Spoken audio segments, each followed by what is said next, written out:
ଓଡ଼ିଶା ଲୋକଙ୍କ ସ୍ୱର।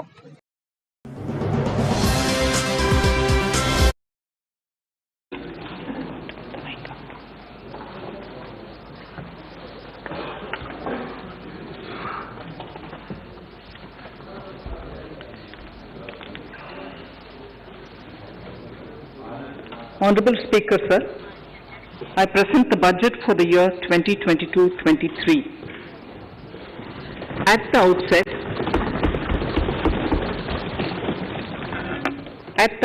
sir, I want to take a moment to express my empathy for those who had to bear adverse health and economic effects of the pandemic. The overall sharp rebound and recovery of the economy is reflective of our country's strong resilience. India's economic growth in the current year is estimated to be 9.2%, highest among all large economies.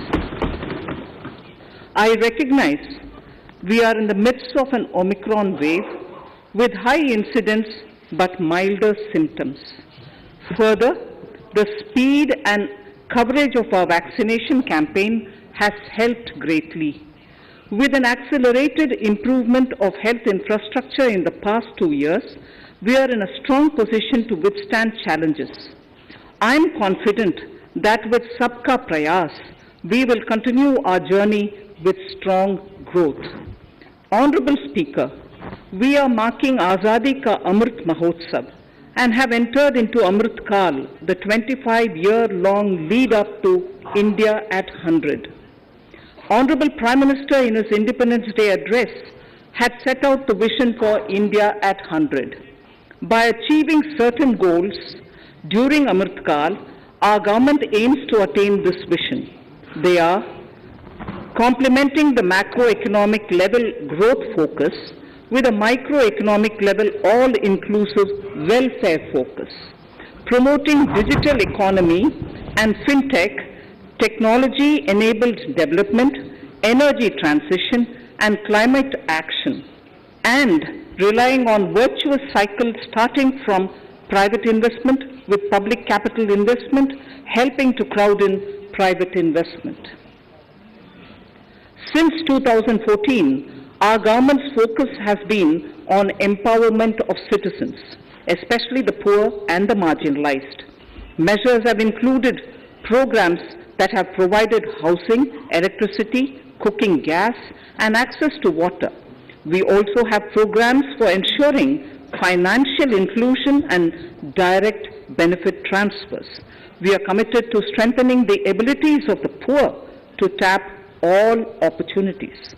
Our government constantly strives to provide the necessary ecosystem for the middle classes, a vast and wide section which is populated across various middle income brackets, to make use of the opportunities they so desire. This budget seeks to lay the foundation and give a blueprint to steer the economy over Amrit Kal of the next 25 years, from India at 75 to India at 100.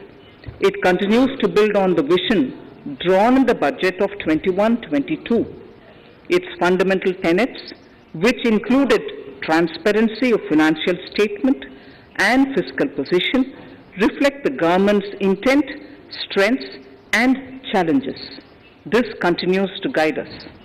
The initiatives of the last year's budget have seen significant progress and have been provided with adequate allocations in this budget as well. The strengthening of health infrastructure, speedy implementation of the vaccination program, and the nationwide resilient response to the current wave of the pandemic are evident for all. The productivity-linked incentive in 14 sectors for achieving the vision of Atmanirbhar Bharat has received excellent response, with potential to create 60 lakh new jobs and an additional production of 30 lakh crore during next 5 years. Towards implementation of the new public sector enterprise policy, the strategic transfer of ownership of Air India has been completed. The strategic partner The strategic partner for Neelanchal Ispat Nigam Limited has been selected. The public issue of the LIC is expected shortly. Others too are in the process for 2022-23. The National Bank आपको पर्याप्त मौका पर्याप्त अवसर मिलेगा बेटे बेटे टिप्पणी मत कीजिए The National Bank for Infrastructure Development and National Asset Reconstruction Company have commenced their activities. Honorable Speaker, sir, Budget 2021-22 had provided a sharp increase in provision for public investment or capital expenditure. Throughout the year, with the Honorable Prime Minister guiding the implementation, our economic recovery is continuing to benefit from the multiplier effect.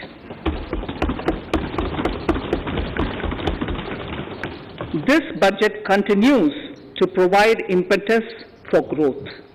It lays a parallel track of 1. A blueprint for the Amrit Kal, which is futuristic and inclusive. This will directly benefit our youth, women, farmers, the scheduled castes and the scheduled tribes. And number 2, big private public investment.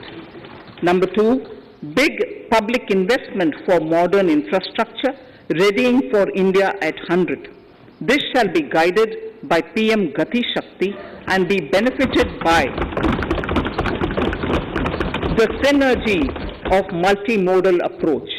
Moving forward on this parallel track, we lay the following 4 priorities. PM Gati Shakti, inclusive development, productivity enhancement and investment, sunrise opportunities, energy transition and climate action, and 4, financing of investments.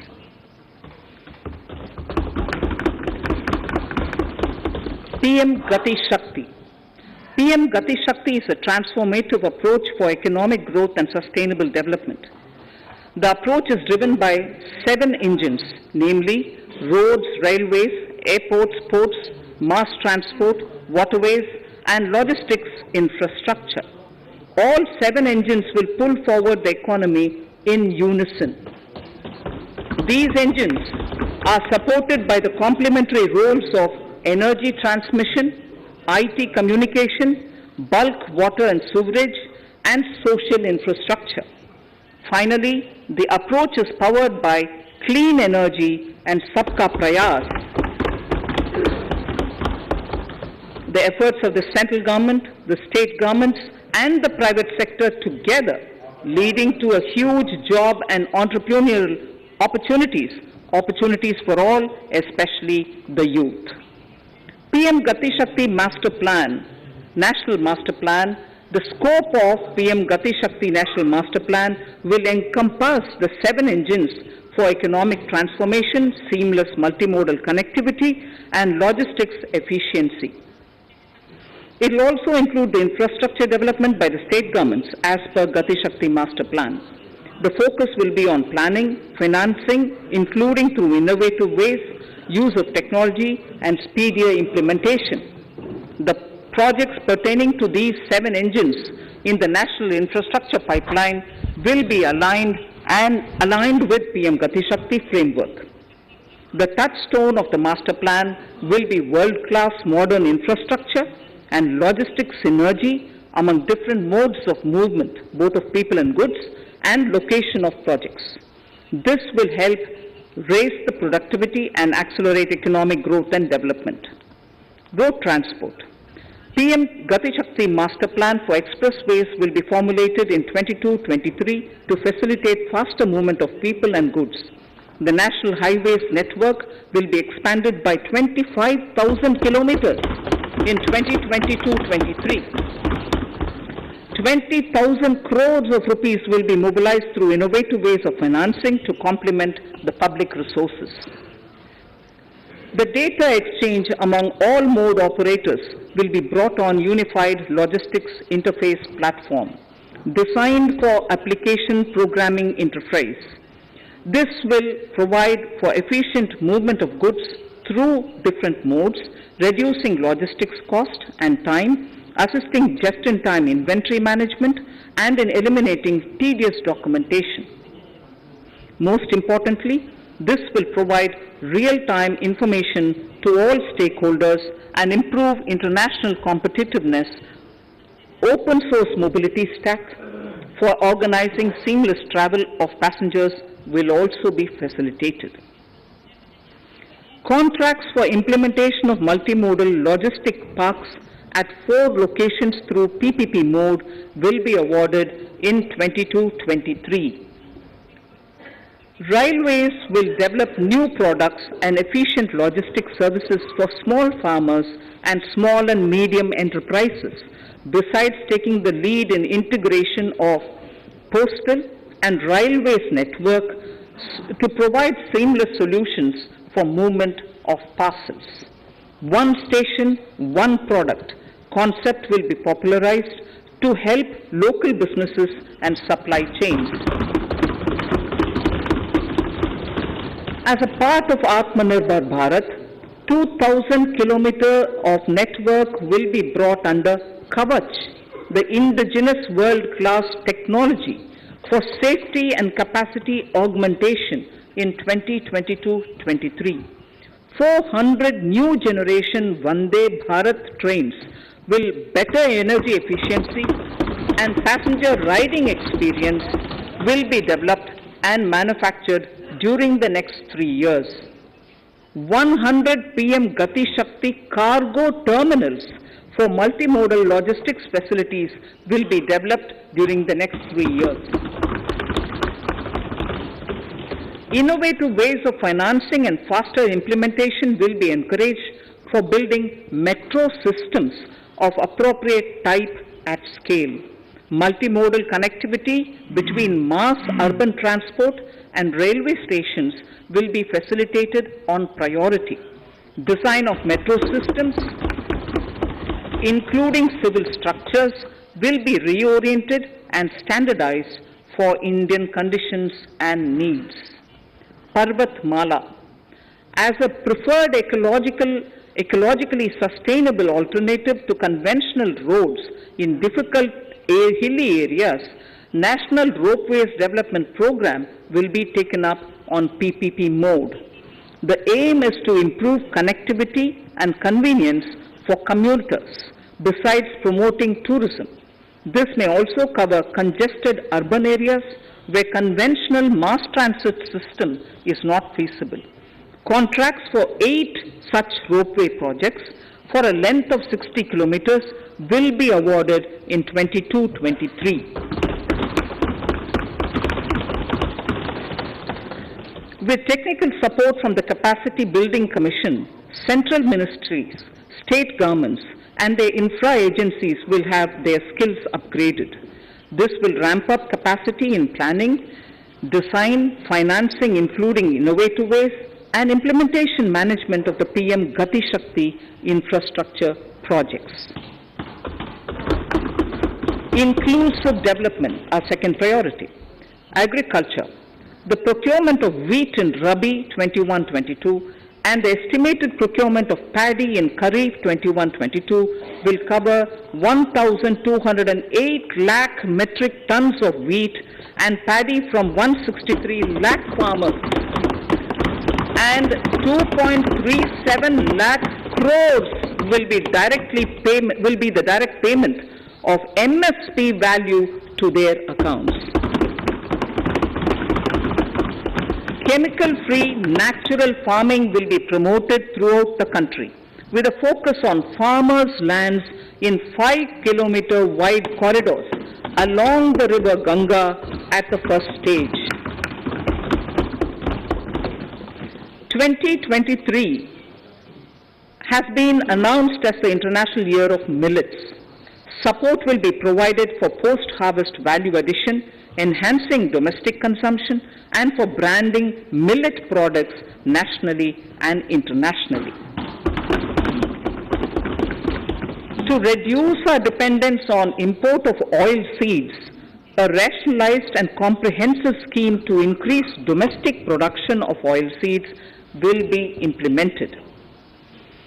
for delivery of digital and high-tech services to farmers with involvement of public sector research and extension institutions along with private agri-tech players and stakeholders of agri-value chains, a scheme in PPP mode will be launched.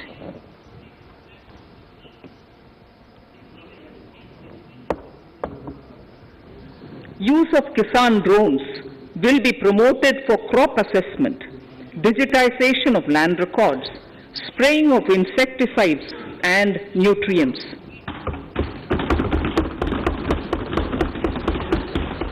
States will be encouraged to revise syllabi of agricultural universities to meet the needs of natural, zero budget and organic farming, modern day agriculture, value addition and management. A fund with blended capital raised under the co-investment model will be facilitated through the NABARD. This is to finance startups for agriculture and rural enterprise relevant for farm produce value chain. The activities of these startups will include inter alia, support for FPOs, machinery for farmers on rental basis at farm level, and technology including IT-based support. The implementation of the Ken-Betwa link project at an estimated cost of 44,605 crores will be taken up.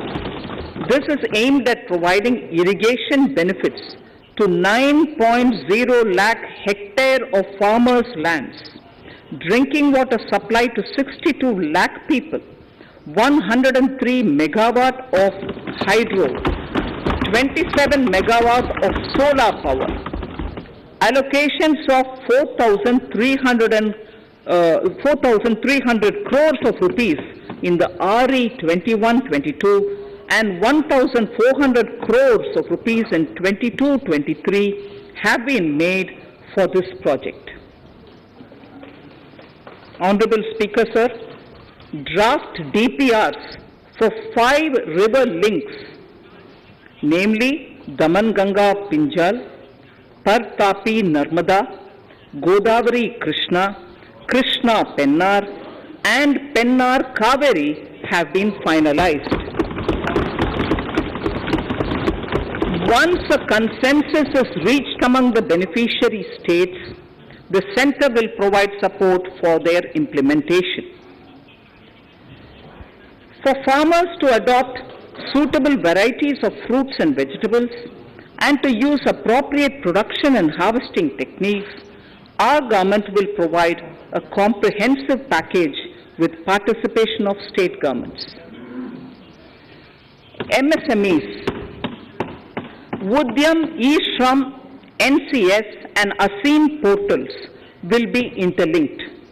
Their scope will be widened.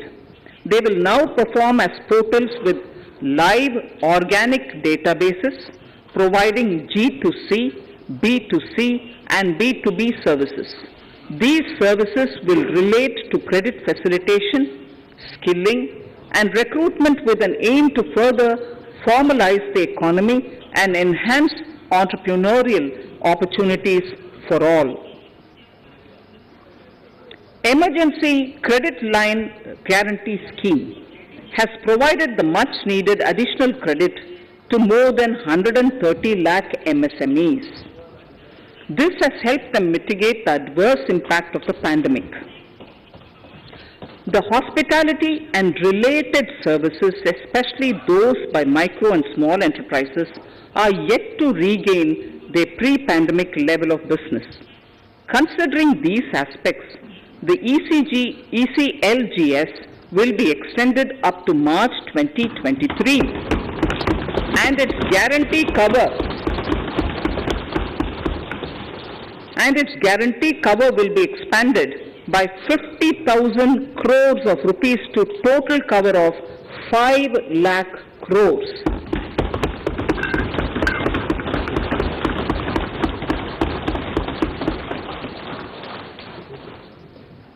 With the additional amount being earmarked exclusively exclusively for the hospitality and related sectors.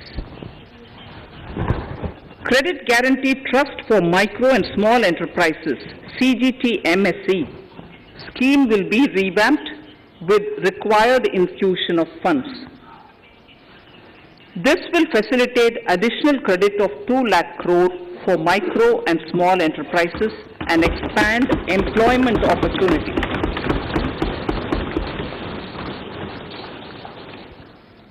Raising and Accelerating MSME Performance, RAMP, program will outlay of 6,000 crore over 5 years will be rolled out. This will help MSME sector become more resilient, competitive and efficient.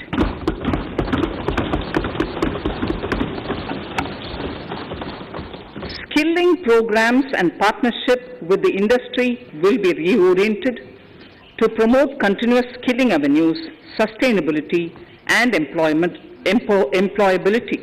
The National Skill Qualification Framework will be aligned with dynamic industry needs. Digital ecosystem for skilling and livelihood, the Desh Stack e-portal, will be launched. This aims to empower citizens to skill, reskill or upskill through online training. It will also provide API-based trusted skill credentials, payment and discovery layers to find relevant jobs and entrepreneurial opportunities. Startups will be promoted to facilitate Drone Shakti through varied applications and for drone as a service.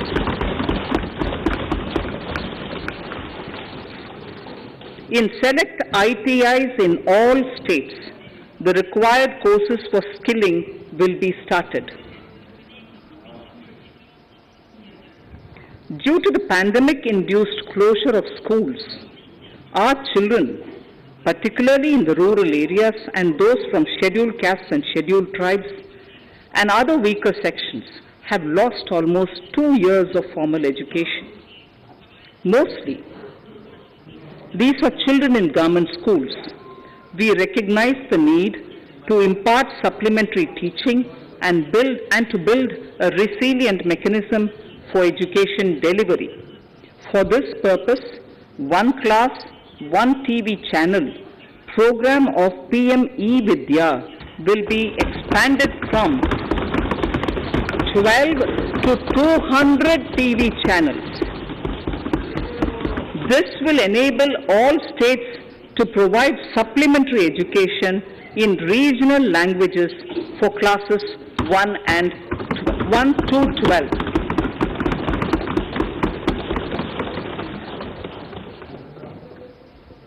High-quality e-content in all spoken languages will be developed for delivery via internet, mobile phones, TV, and through radio and digital teachers.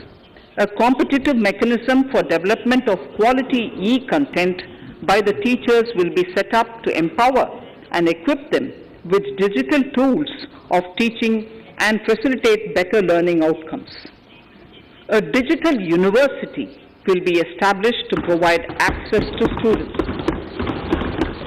across the country for world-class quality universal education with personalized learning experience at their doorsteps. This will be made available in different Indian languages and ICT formats. The university will be built on a networked hub and spoke model, with the hub building cutting-edge ICT expertise.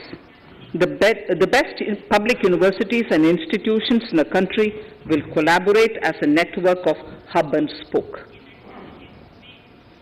An open platform for the national digital health ecosystem will be rolled out.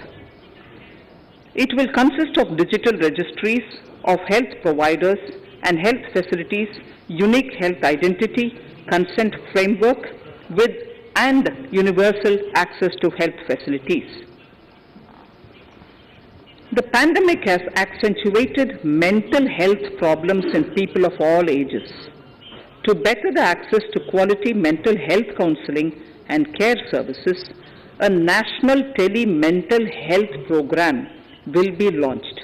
This will include a network of 23 mental health centers of excellence, with NIMHANS being the nodal center, and International Institute of Information Technology, Bangalore, IIIT Bangalore, providing technology support. Recognizing the importance of Nari Shakti as the harbinger of our bright future and for women-led development, during the Amritkal, our government has comprehensively revamped the schemes of the Ministry of Women and Child Development. Accordingly, 3 schemes, namely Mission Shakti, Mission Vatsalya, Saksham Anganwadi and Poshan 2.0 were launched recently to provide integrated benefits to women and children. Saksham Anganwadis are a new generation Anganwadis that have better infrastructure and audio-visual aids, powered by clean energy and providing improved environment for early childhood development. 2 lakh Anganwadis will be upgraded under this scheme. Current coverage of Har Ghar Nal Se Jal is 8.7 crores. Of this, 5.5 crore households were provided tap water in last 2 years itself. Allocation of 60,000 crores of rupees has been made with an aim to cover 3.8 crore households in 2022 and 23. In 22-23, 80 lakh houses will be completed for the identified eligible beneficiaries of the PM Awas Yojana, both rural and urban. 48,000 crores is allotted for this purpose. The central government will work with the state governments for reduction of time required for all land and construction related approvals, for promoting affordable housing for middle class and for the economically weaker sections in urban areas. We shall also work with the financial sector, regulators, to expand access to capital along with reduction in cost of intermediaries. A new scheme, Prime Minister's Development Initiative for the Northeast, will be implemented through the Northeastern Council. It will fund infrastructure in the spirit of PM Gati Shakti and social development projects based on felt needs of the Northeast. This will enable livelihood activities for youth and women, filling the gaps in various sectors. It will not be a substitute for existing central or state schemes. While the central ministries may also post their candidate projects,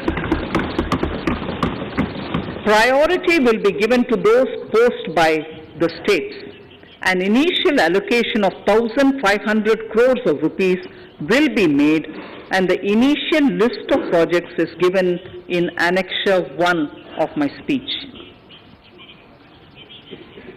Our vision to improve the quality of life of citizens in the most backward districts of the country through Aspirational Districts program has been translated into reality in a very short span of time. 95% of those 112 districts have made significant progress in key sectors such as health, nutrition, financial inclusion, and basic infrastructure. They have surpassed even some of the state average values.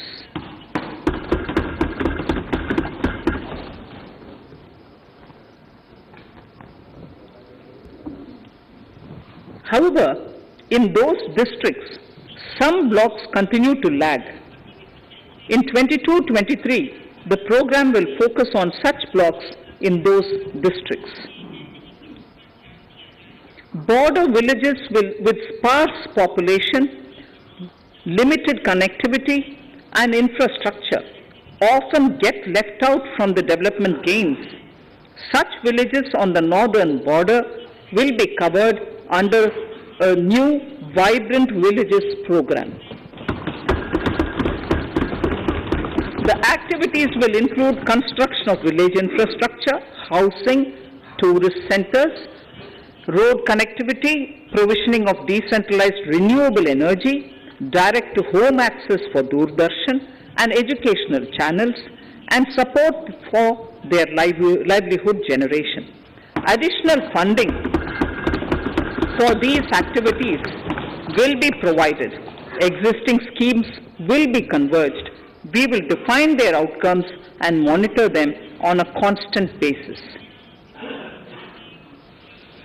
In 2022, 100% of 1.5 lakh post offices will come on the core banking system, enabling financial inclusion and access to accounts through net banking, mobile banking, ATMs, and also provide online transfer of funds between post office accounts and bank accounts.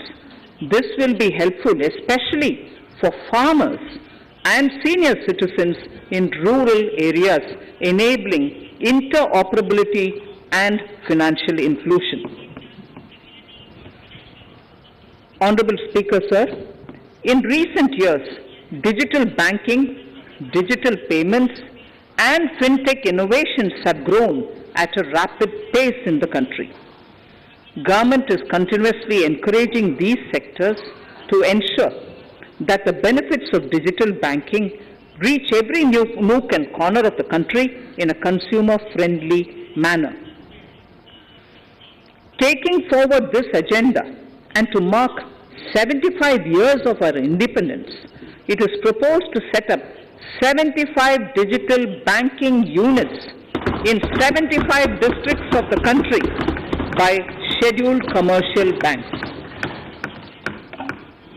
The financial support for digital payment ecosystem announced in the previous budget will continue in 22-23 as well. This will encourage further adoption of digital payments. There will also be a focus to promote use of payment platforms that are economical and user-friendly. So I move to the next priority. In recent years, over 25,000 compliances were reduced and nearly 1,500 union laws were repealed. This is the result of our government's strong commitment for minimum government and maximum governance. 1,486 union laws were repealed. Our trust in the public and ease of doing business is what is highlighted here, sir. For the Amrit Kal, the next phase of ease of doing business 2.0 and ease of living will be launched.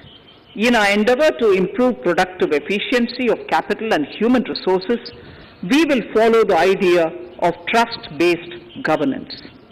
The new phase will be guided by an active involvement of the states, digitization of manual processes and interventions, integration of the central and state level systems through IT bridges, a single point access for all citizen-centric services, and standardization and removal of overlapping compliances. Crowdsourcing of suggestions and ground-level assessment of the impact with active involvement of citizens and businesses will be encouraged. A single window portal, Parivesh, for all green clearances was launched in 2018. It has been instrumental in reducing the time required for approvals significantly. The scope of this portal will be expanded to provide information to the applicants based on location of units. Information about specific approvals will be provided. It will enable application for all 4 approvals through a single form and tracking of the process through Centralized Processing Center Green, CPC Green. E-passports. the issuance of e-passports using embedded chip and futuristic technology will be rolled out in 22-23 to enhance the convenience for the citizens in their overseas travel. By the time of India at 100, nearly half our population is likely to be living in urban areas. To prepare for this, orderly urban development is of critical importance. This will help realize the country's economic potential, including livelihood opportunities for the demographic dividend. For this, on the one hand, we need to nurture the megacities and their hinterlands to become current centers of economic growth. On the other, we need to facilitate Tier 2 and Tier 3 cities to take on the mantle in the future. This would require us to reimagine our cities into centers of sustainable living with opportunities for all, including women and our youth. For this to happen, urban planning cannot continue with a business as usual approach. We plan to steer a paradigm change. A high-level committee of reputed urban planners, urban economists, and institutions will be formed to make recommendations on urban sector policies, capacity building, planning, implementation, and governance. For urban capacity building, support will be provided to the states. Modernization of building bylaws, town planning schemes, transit-oriented development will be implemented. This will facilitate reforms for people to live and work closer to the mass transit systems. The central government's financial support for mass transit projects and Amrit scheme will be leveraged for formulation of action plans and their implementation for facilitating the TOD and TPS by the states. For developing India-specific knowledge in urban planning and design, and to deliver certified training in these areas, up to 5 existing academic institutions in different regions will be designated as centers of excellence. These centers will be provided endowment fund of 250 crore each. In addition, the AICTE will take the lead to improve syllabi, quality and access of urban planning courses in other institutions. We will promote a shift to use of public transport in urban areas. This will be complemented by clean tech and governance solutions, special mobility zones with zero fossil fuel policy and EV vehicles. Battery swapping policy. Considering the constraint of space in urban areas, for setting up charging stations at scale, a battery swapping policy will be brought out and interoperability standards will be formulated.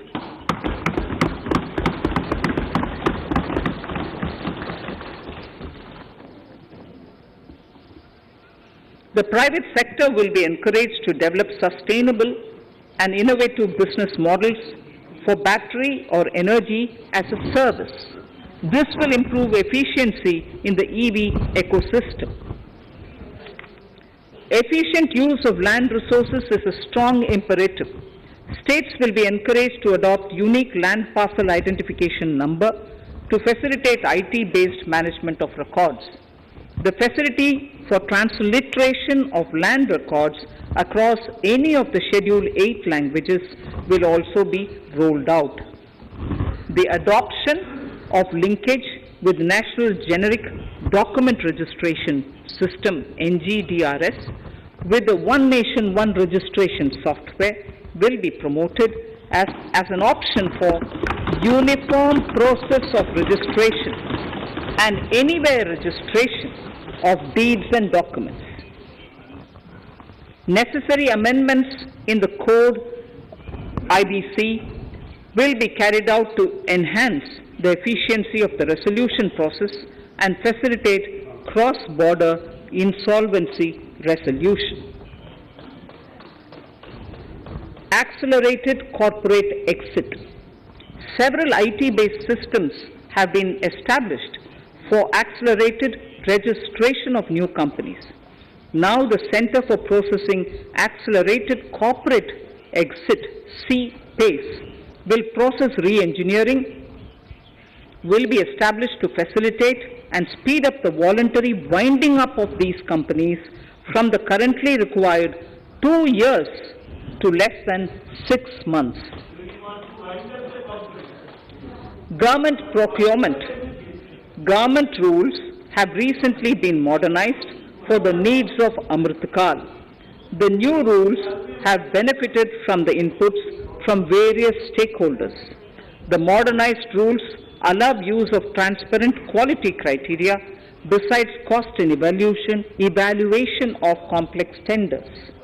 Provisions have been made for payment of 75% of running bills mandatorily within 10 days and for encouraging settlements of disputes through conciliation. As a further step to enhance transparency and to reduce delays in payments, a completely paperless, end-to-end online e-bill system will be launched for use by all central ministries for their procurements. The system will enable the suppliers and contractors to submit online their digitally signed bills and claims and track their status from anywhere. To reduce indirect cost for suppliers and work contractors, the use of surety bonds as a substitute for bank guarantee will be made acceptable in government procurements. Business such as gold imports may also find this useful. IRDAI, insurance regulator, has given the framework for issue of surety bonds by insurance companies. AVGC Promotion Task Force. The animation, visual effects, gaming and comic, the AVGC sector, offers immense potential to employ youth. An AVGC Promotion Task Force with all stakeholders will be set up to recommend ways to realize this and build domestic capacity for serving our markets and the global demand. Telecom sector. Telecommunications in general and 5G technology in particular can enable growth and offer job opportunities. Required spectrum auctions will be conducted in 2022 to facilitate rollout of 5G mobile services within 2022-23 by private telecom providers. A scheme for design-led manufacturing will be launched to build a strong ecosystem for 5G as part of the production-linked incentive scheme. To enable affordable broadband and mobile service proliferation in rural and remote areas, 5% of annual collections under the Universal Service Obligation Fund will be allocated. This will promote R&D and commercialization of technologies and solutions. Our vision is that all villages and their residents should have the same access to e-services, communication facilities, and digital resources as urban areas and their residents. The contracts for laying optical fiber in all villages, including remote areas, will be awarded under the BharatNet project through PPP in 22 and 23. Completion is expected in 2025. Measures will be taken to enable better and more efficient use of the optical fiber. Export promotion.